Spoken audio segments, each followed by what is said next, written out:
Hey, welcome to the Elijah Rising podcast. Elijah Rising is an organization empowering women recovering from sexual exploitation. This episode is going to help you become more informed about the issue of sex trafficking and inspire you to take action. Hey, welcome to the podcast. I'm Adam, and today I am joined by Dr. Vanessa Bouche. Dr. Bouche is an associate professor of political science at TCU, just a little further north of us here today, creator of humantraffickingdata.org and co-founder of Severa, a wellness company providing employment to survivors of sex trafficking in India and the United States. Welcome to the podcast, Vanessa. Thanks so much for having me. We're excited to have you. Today on the Elijah Rising podcast, we're going to ask the question, does Houston have a trafficking problem? And so, Vanessa, you are a well-known researcher of the issue of sex trafficking. You've been published numerous times in various journals and books. You are a principal investigator on a number of federally funded human trafficking projects. So before we jump into the main question, I just thought it would be good to ask, what caused you to make sex trafficking a focus of your career and of your research? It is kind of an interesting story. When I was an undergrad, and this was going back to the late 90s, right? So about 20 years ago, as an undergrad, I was a history major, and I focused primarily on American history. And I took entire semester-long classes on things like the transatlantic slave trade, women's suffrage, the civil rights movement. Yeah. I found myself in each of those classes asking the question, what would I have done had I lived during those times? And, you know, if I was going to be completely honest with myself, the answer was, I don't know. I don't know the answer to that. Now, I had grown up in a very loving and privileged environment, and had really not known much suffering in my own personal lived experience. And really, when I was taking these classes, very much felt like, well, I know that there's still suffering in the world today, but maybe not to the extent that it used to be. Right? It was worse. Now it's better. Yes. And so I don't know if I could prove to myself that I would do anything because, you know, the world isn't so bad anymore. Right. And then I read Gary Haugen's book that he published called The Good News About Injustice. Yeah. And it completely rocked my world. And for the first time, I realized, oh, wow, the world is not as I've experienced it. And in fact, my experience is not common. It's actually the exception rather than the rule, globally speaking. Yeah. And now is my time to prove to myself that I will do something. I will stand in the gap, and I will use my privilege that I've experienced in my life to privilege others. I'll set aside my own comfort. I'll set aside, the things that I want to achieve for myself, and really kind of get my hands dirty on the issues that matter for other people and the suffering that people face every day. So I knew immediately upon finishing that book that I was going to do something in the realm of human rights, human trafficking. I didn't know quite what. Yeah. My path was extremely circuitous from that point forward. But finally, I landed, and I'll say, you know, in 2003, I was in Guatemala. I was doing an internship with the U.S. Embassy in Guatemala City. Wow. And someone from the JTIP office in Washington, D.C. came down, and they wanted to go out on the streets in Guatemala City to see kind of like the worst zone of Guatemala City. What did trafficking look like at the street level? And so at about midnight, we took them out with an NGO that works very carefully down there, Casa Alianza. And so we all went out on the street. We saw it at the street level, and I got physically sick to my stomach. Yeah. From seeing the injustice and from the sights and the sounds and the smells, I guess. Yeah. That's exactly right. And previous to that, I had traveled to developing countries and seen some stuff, but I had never seen girls in windows at, upstairs with pimps at the floor level, at literally girls who, look to be 10 years old, 11, 12 years old. Yeah. And I got sick to my stomach and I couldn't handle it. And so at that point I thought, well, maybe I'm not supposed to be kind of frontline worker, as it were, right? Maybe the work that I do in this space is supposed to use some different facet of my skill set, because clearly I don't have the stomach, literally, to handle, and long story short, in 2008, I found myself in my PhD program, and I was, I had in that, I guess, 10-year period, I had read every book that was coming out on modern day slavery, on trafficking. And there were two things that I noticed about it. Number one was that it was extremely international in nature. There was almost nothing written about trafficking in the United States. Right. And even up until that point in time, the TIP report didn't even report on trafficking in the United States. Right. Yeah. And so I thought, well, gosh, this is peculiar. How is it possible that there's trafficking happening everywhere else and not in the US? And I knew that that wasn't true. It was just the way that the issue had been framed up till that point. And the second thing I noticed was that all of this stuff that I was reading was extremely anecdotal and journalistic in nature. And there was really no empirical evidence. And that started to become a problem, because then there were scholars that were saying, look, this is a moral, this is moral panic. It's a moral issue. This is just a bunch of, radical feminists married with evangelical Christians trying to come together to stop prostitution, know? Right. And the fact is, they have a point, because if we don't understand it from an empirical perspective, and we're only addressing it in this this one-off person said this, then absolutely their arguments are completely valid. Sure, and so absolutely. Yeah. I decided at that point that maybe, I could make a difference by bringing to bear my new statistical methodologies that I had, been working on in my PhD program to study human trafficking from an empirical standpoint in the United States, but then also globally.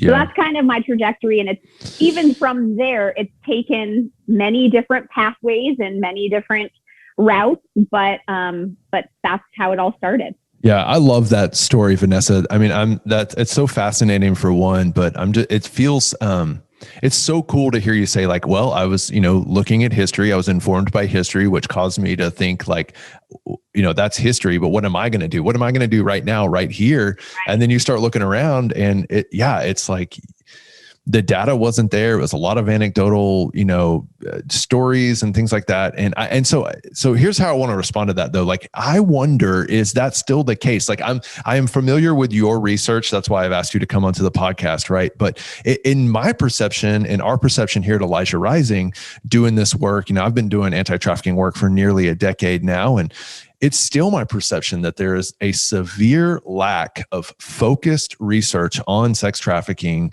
I would say even still globally, but I hear you. I hear what you're saying. Like, that really was the emphasis for so long, but most especially here in the United States. For us, when we do awareness events and things like that, or even responses to the podcast, sometimes it's like people ask all these questions, and it just feels like it's constantly so difficult to come by data, to come by peer-reviewed research, to come by the statistics that often help us make the case that there is actually a problem. And often what we can find is vague or anecdotal, exactly what you're saying. Or the problem is just like really generalized or nationalized. Like, it's even more difficult to find localized research.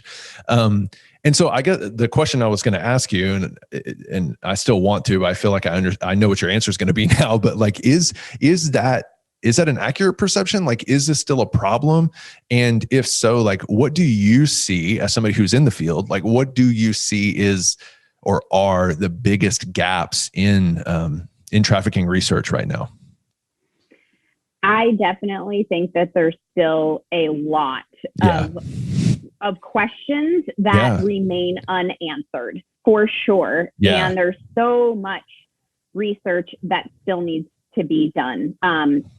Absolutely. That's absolutely true. And it does have to be done, because what we're noticing now in the field, and I know you guys at Elijah Rising have probably experienced it a lot over the course of the last 6 months to a year, which is really bad information getting out into the public, just absolutely wrong, false information. Yep. And, Yep. you know, information being spouted by QAnon and the right. Save the Children hashtag. Yep. And my view is that bad information is bad for the movement. Right. And so, yes, more work needs to be done. The biggest gap, honestly, like where to even begin. I think that, oh gosh, there's so many gaps. So I think it's helpful to break it down perhaps by thinking about the 3 Ps or even the 4 Ps or the 5 Ps. So prevention, protection, prosecution, and then partnership and policy. Okay. There are questions that remain within like kind of breaking the issue down in those 5 different categories. And then I think it's also helpful as a framework for thinking about research questions to look at, okay, across those 5 Ps, what do we know about the supply, distribution, and demand? Right. So we talk about trafficking oftentimes in economic parlance because it is an economic issue. And so you have the supply, which is the victims, the distribution, which are the pimps and the traffickers, and then you have the demand, the buyers. And now when it comes to research on prevention, so now going back to looking at the Ps with respect to supply, distribution, and ban, the most research in that field has been done in terms of prevention with respect to victimization. So in other words, what are the vulnerabilities? What are the aspects? What are the things that create the vulnerabilities for particularly women and girls, but also trans youth and others to become victims for trafficking? Right. And that's where the most of the research is. And I think that at this point in the field, we have a very strong grasp on that and a pretty strong understanding of all of those vulnerabilities. What I think we still have where I think we still have a ways to go, however, is the systems is looking at it through a systems lens as opposed to kind of this individual lens of the person. So for example, we know that childhood sexual abuse or abuse or neglect of any kind as a child is going to lead to significant vulnerabilities for a variety of different reasons. First of all, lower self-esteem to be, but then also potentially then going into foster care, which then is a gateway into vulnerabilities, but then potentially committing crimes as a juvenile, going into juvenile detention, which is another gateway. Yeah, a whole other, potentially running away from home, which is another, and so we know all of these things, but then the question is, okay, that may be at the individual level, but what about the systems level? What are the systems that we have in place that are potentially creating these problems, or if not creating, facilitating them or allowing them to persist? Sure. I think it's the systems level approach is somewhere we could go with that. Now, where I think we lack a lot of research is in terms of the question about prevention when it comes to traffickers and buyers. Okay. Yeah. So I've done some research on traffickers and, spent some time interviewing traffickers that were federally prosecuted in these cases. And what I found was that, in fact, the narrative that traffickers, at least sex traffickers, and this is not necessarily the case for those that traffic in labor trafficking. But for sex traffickers, there's this common narrative that they're only motivated by money. And I actually I push back on that. I don't, that's not where my research has led me. That's not the conclusion that my research has allowed me to reach. Now, money is definitely a part of it. There's no question, but it's not the money itself. It's what money gets you, which is power, influence, and esteem. Yeah. And now those people have same push and pull factors as what we know to be those that make women and girls vulnerable to being trafficked for sex, except it pushes them in a different direction. Sure. And so I think there definitely, though, could be more of an understanding of how do we prevent individuals from feeling that selling other human bodies for sexual gratification is a viable way to gain esteem and gain power. And exert that power over other people. So that's another question.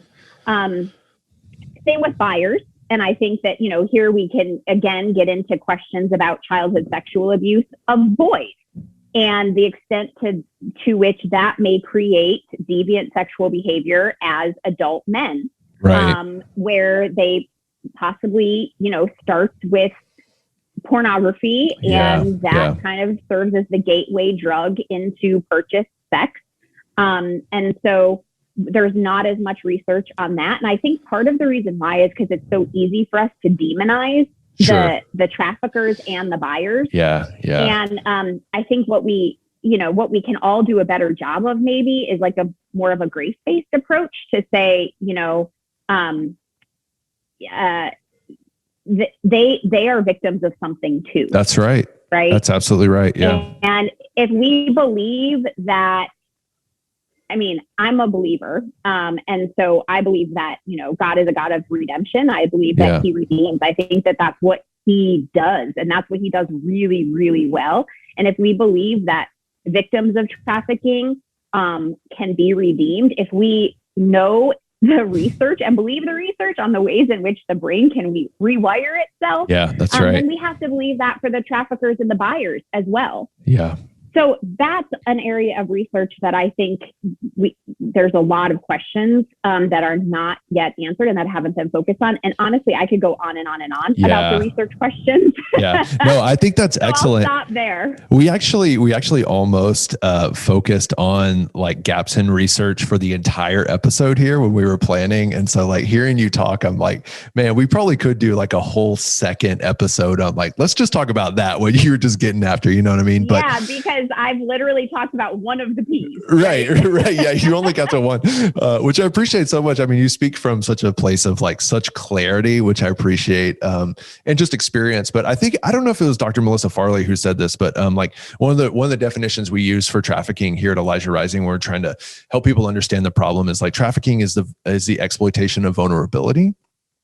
And so we love that idea of it, like to convey to people, the depth of the problem and what actually leads to trafficking is that exploitation of vulnerability. And it's so important for people to remember that it's not just those women and the children that we're trying to reach, but it's the trafficker and it's the buyer too.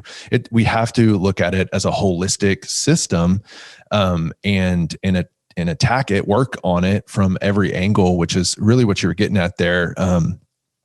And just the need for research on how to do that best. And I feel like the pornography, angle of it has really come into the limelight, especially through the work of Exodus Cry and what they're doing around Trafficking Hub and stuff like that, which we're very appreciative of. But I appreciate you saying like, there needs to be more work around this. And so that was an excellent answer.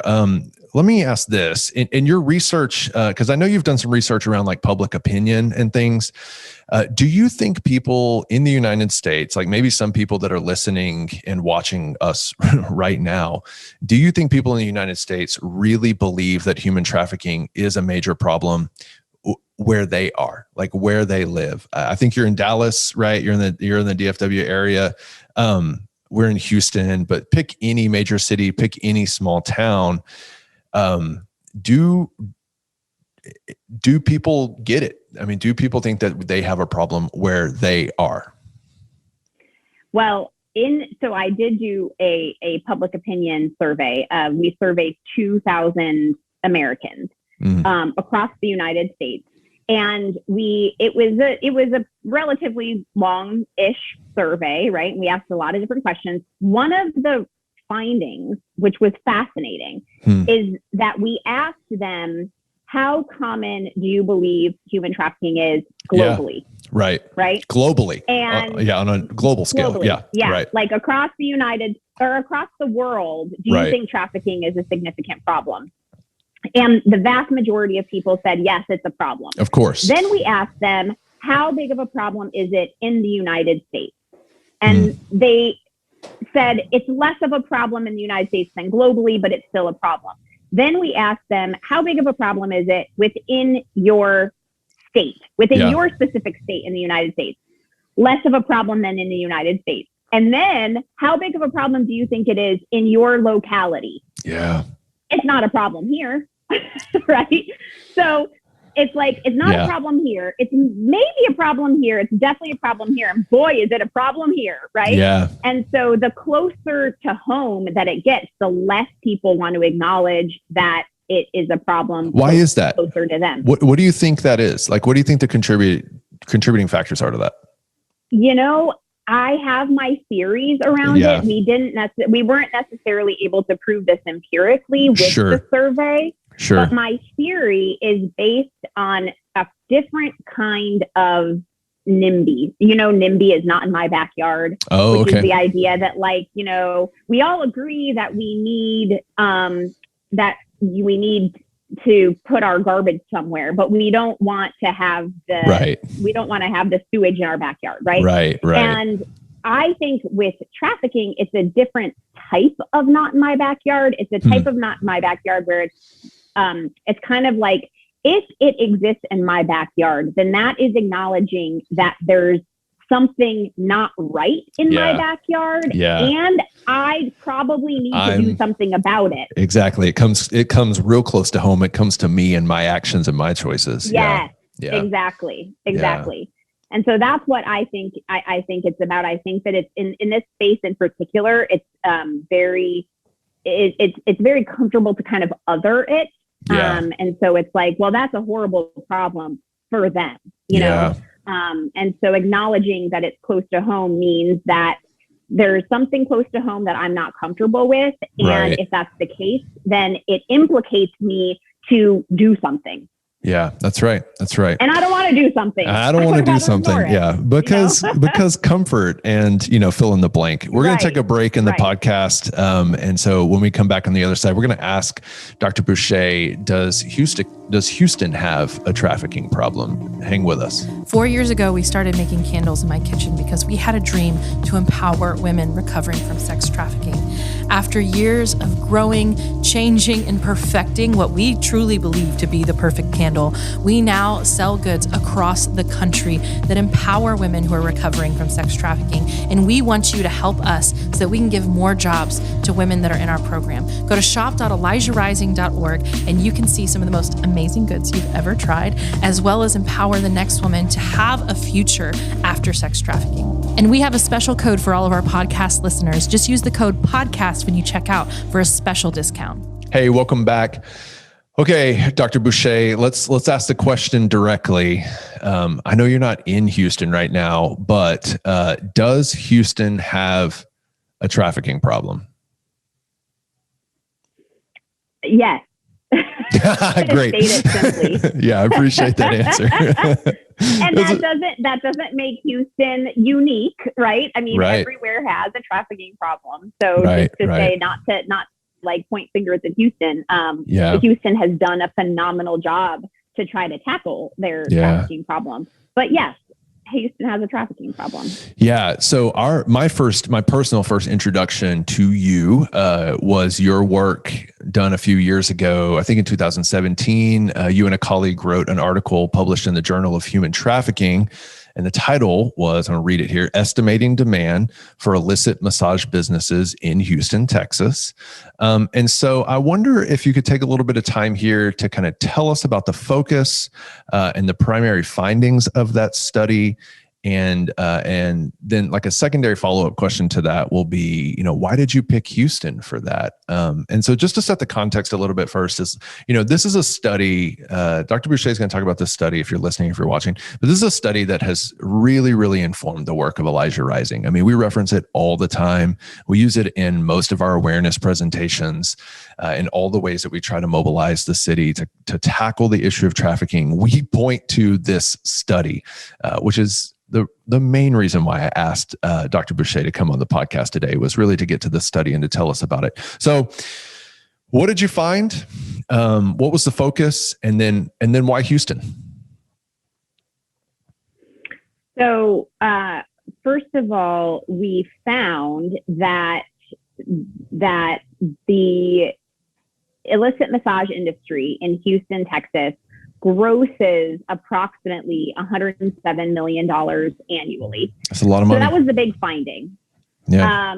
Now, it is a lot of money, and to put it in context, or to put it in perspective, the illicit massage industry is just one sliver of the overarching underground sex economy in any given city, including Houston. So we're talking about 107 million for one segment of the commercial sex economy. Yeah. So like that doesn't include the cantina trade that we have in the city. That doesn't include like the Bissonnet track. That doesn't include what's happening in strip clubs in the city. That doesn't, there's a long list. This is just one form that the injustice takes in Houston. Yeah. Great note.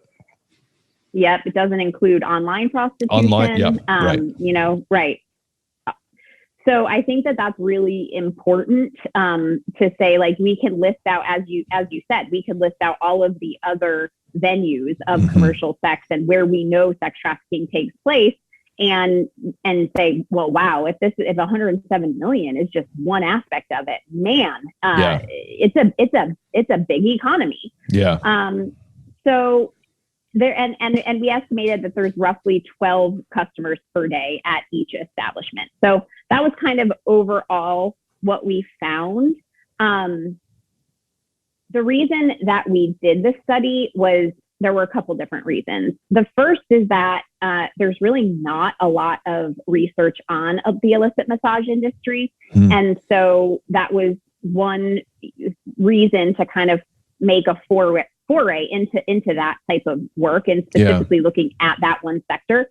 The other reason is that, there's studying demand and estimating demand is difficult to do. And there have been not a lot. Actually, there's not been a lot at all. There's been a couple studies that have examined demand for online prostitution, specifically by looking at responses to ads that are placed. And so, you'll post a fake ad and then see how many people call, et cetera. But from who calls about the ad to who actually shows up to make the transaction we don't know what that ratio is necessarily. And so to really understand the exact amount of money that is being transacted, you kind of have to actually see who shows up, who is showing up, who is going in the door. And the only way to do that is to count people, actually count them, And so we kind of just figured out a way that we would count the people that went in the door. And it just, it helps that there's an online review board for illicit massage businesses. And those review boards kind of give us an average amount that the average person pays when they go into the illicit massage business. They provide information on what the door fee is, and then what the extra tip amount is that they provide. And so we were able to use all of that information that we scraped off of the online review boards and kind of, couple it with the demand estimates that we did by counting people that walked in order to then, extrapolate out to all of the massage businesses in Houston to get to that 107 million number. And Houston, one of the reasons we chose Houston is because it actually is one of the cities with the largest number of illicit massage businesses listed on this particular review site. Just so that your listeners are aware, there are more illicit massage businesses in Houston than there are McDonald's or Starbucks. And you guys, you and your colleague, you showed that because you collected, you identified how many IMBs did you identify in the study? Well, initially we scraped over 300 from the review site. But then we did a bunch of research and were able to discern that about 82% of those were actually open. So we figured that there's about 18% that at any given time may be listed on the site, but may have closed. Now, the thing to note about them is when they close, that doesn't mean they're closed permanently. Usually they close temporarily and open up either in the exact same location under a different name, or in a different location. But nevertheless, we ended up it was like, I think 280 something that were total across Houston. Yeah. And I wonder, in that study, and we'll put a link to it in the show notes if you're kind of listening to this going, oh my gosh, how can I get my hands on that? And Dr. Bouche, we'll give her a chance to tell us where you can find all of her research at the end of the show. She's got a great website where that's kind of collected. But in your study, I wonder, like, is there anything that really stood out to you as somebody who, you know, you're not just a researcher, you care about the issue. And I think I can, if I may be so bold to make an assumption, I think you care about the human beings that are being sold in those businesses. So what kind of jumped out at you as you looked at the research, as you counted those heads, as you figured out the dollar amounts? What was a surprise to somebody like you? There's a lot of things that were surprising. I mean, after we had that number in Houston, we did some additional calculations to try to extrapolate out to the entire country.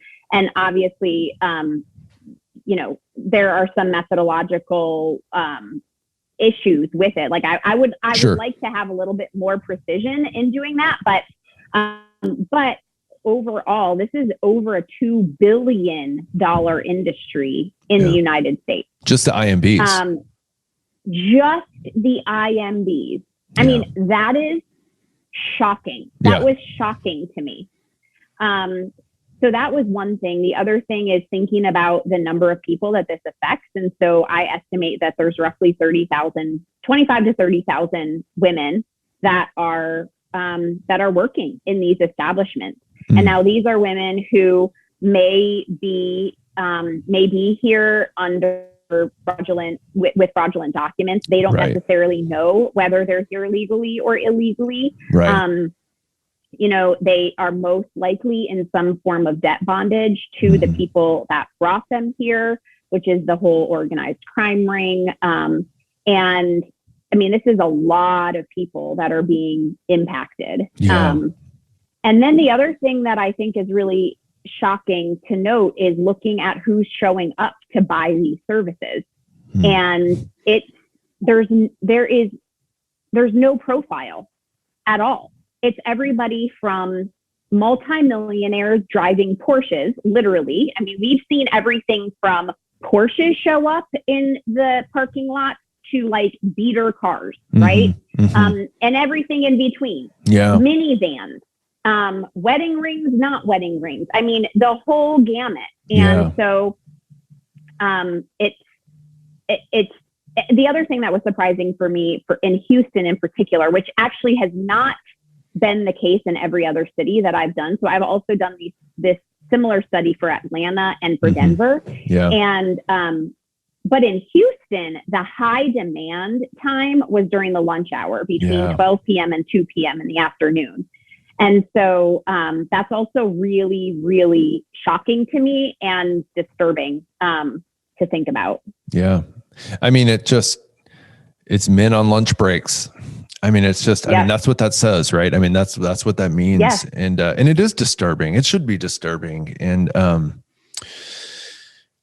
sometimes I don't even have good words for like how to respond to it. And I'm very familiar with that study. And just like anecdotally, you've got the research to back it up, but just anecdotally in the field work, I mean, we can definitely corroborate, like that's what's happening. That's what we see.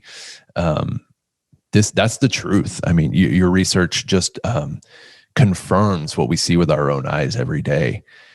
Yeah. So why does any of this matter though to the average citizen? If somebody's watching us right now, if somebody's listening to us right now in their car driving around, or maybe they're watching us on YouTube on their phone or whatever, what's the main takeaway, do you think? Like what do we want them to hear? What do we want them to know?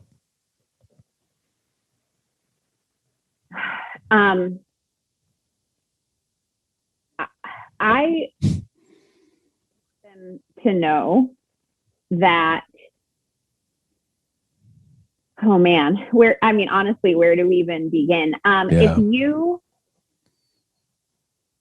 you care about human beings, if you care about humanity, if you believe that people are created in the image of God, then this is this is completely unacceptable. Yeah. Talking just again about the IMBs, the individuals that are going and buying these services, they can't even really speak the language of the ladies that are working there. They're not communicating. They have completely and utterly dehumanized these women. They don't care about them as people. They care about them as property and something that can be used for their end purpose, for their benefit. It's all about taking instead of giving. Yeah. And I think the biggest thing for me in the issue of trafficking in general is, for me, it goes back to the heart of God.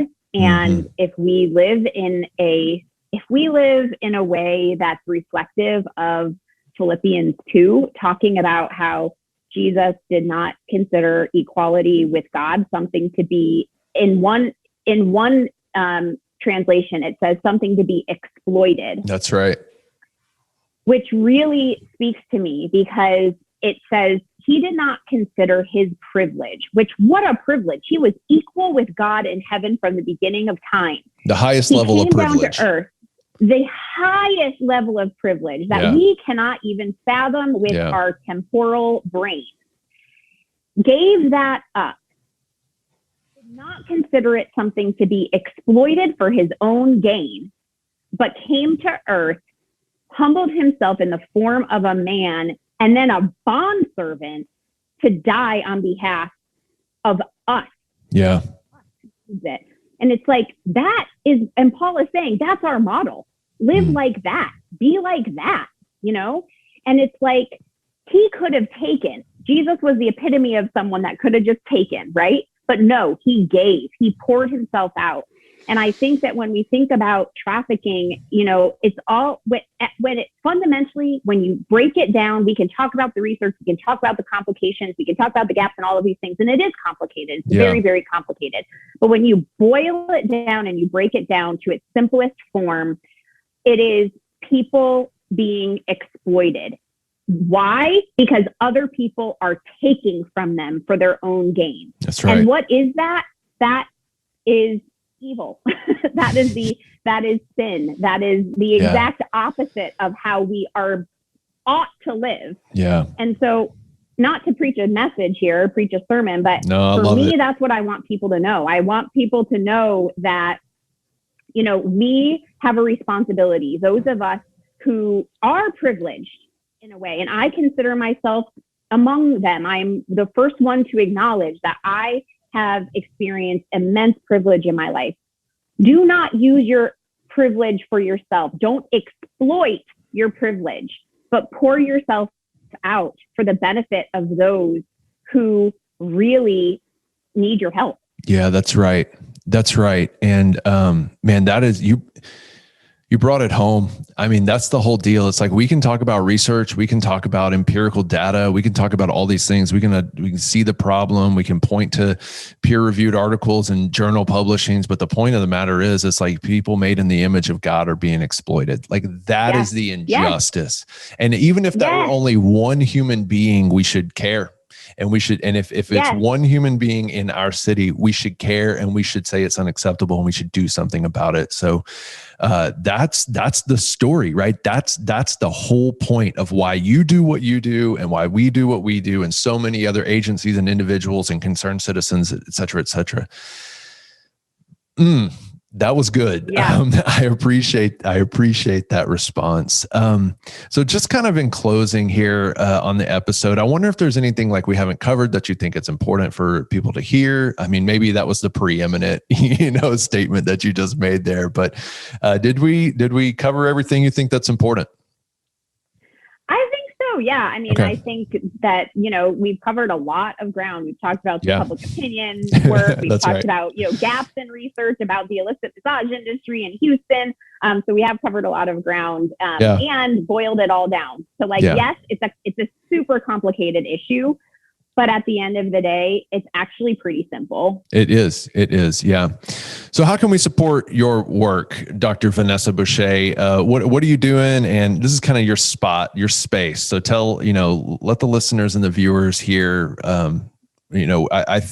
hopefully they've gained an appreciation for your voice, for your experience, for your expertise, and for your work. So tell them how they can find you and how they can support what you're doing. Well, what I'm doing right now that is different from my research is I actually founded a company that is providing jobs to survivors of trafficking in India and the US. And you alluded to it at the very beginning of the episode. That's really the best way for people to support my work and to support not me, don't support me, but support the women that we're serving. And, I think on the heels of what we were talking about before, the question of, how do you know you're making an impact? How do you know you're making a dent? Oh, there's so much. Where do you even start? So you start with the one person, you start with the one. And so I found myself leading a study abroad on transnational human trafficking in India. And there was one woman who said to me, I don't want to tell you my story. You're just going to exploit my story. Yeah. And that makes you no different than the people that exploit my body. Wow. And when I asked her what she needed, she said, I need dignified employment to get out of this dirty business. And she was the one. And that's why, I don't like it when people say, be the voice for the voiceless. That's hogwash to me because nobody is voiceless. That's right. Hey, that's right. Come on. The problem is us. The problem is we're not listening because we're too busy talking as I talk, right? But she spoke, and all she needed was someone to listen. All she needed was someone to listen and someone with the ability to act on her need. And so that was why Savera was birthed. Savera was birthed to give this one woman a job. And now we are employing 7 survivors of trafficking in India. They have all moved out of the brothels. They are all now living completely independent lives. And they have learned how to read and write, and they're gaining new skills, and their confidence has just gone through the roof. And then we also have 2 survivors in the US so far that we are providing jobs to. And, we've seen tremendous outcomes from the work and just like the complete transformation that's taking place in their lives. But it's at the end of the day, though, it's not about outcomes. It's about obedience. And so that's the other thing I would leave people with is, don't obsess over, is anything that I'm doing efficacious? Is anything that I'm doing making a difference in the world? If you are being called, then just be obedient to the call. And the outcomes are not for you to worry about. Yeah. So, but check out Savera. The website is savera.com, SAVHERA.com, SAVHERA.com. And Savera is a Hindi word that means new beginning. And the company was named by our very first employees. That's what we're all about, is holistic wellness from the inside out. And we want wellness, holistic wellness, not just for our employees, but for all of our constituents, including our customers, which is why our product category is also all about wellness. So I would love to be supported in that way. Check out Savera, and as we grow, follow along with our story and be part of our journey. Awesome. Well, I want to thank you so much for your time today.